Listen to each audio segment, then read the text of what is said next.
Prostituata devine persoana importantă, profesoara este slugă, îi face curat în casă, tâlhare ce fură statul devine oameni de afaceri, muncitorii cinstiți prin curtele mătră răhatul. De ce oare se întâmplă asta, fraților? Suntem proști, ne vor pune tălancă.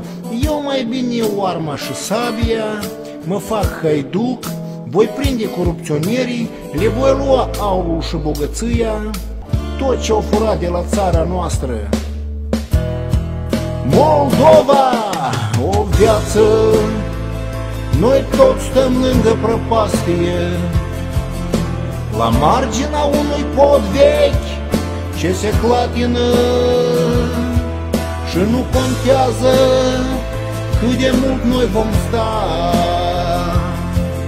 Important să faci bine pentru țara ta,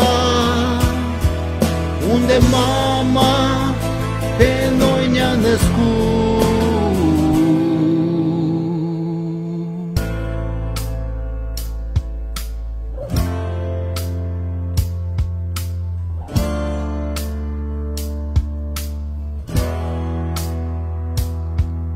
Vrei să fii un vulture, nu paște ca curcanii, ajută pe cei slabi și devii tu puternic. Viața e viitorul, trecutul deja-i mort. Mai bine fă frumos decât să vorbești frumos. Și în pământ poți să vezi cum curge apa, când citești cărți multe, cărți groase, ceva-i clasic, mai vechi, mai adevărate. Tu devii foarte deștept, îți jur, mai deștept să știi.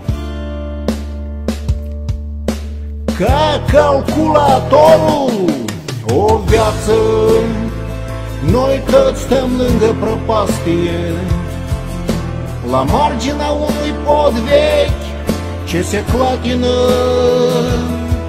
și nu contează cât de mult noi vom sta.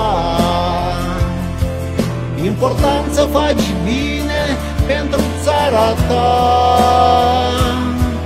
unde mama pe noi ne-a născut.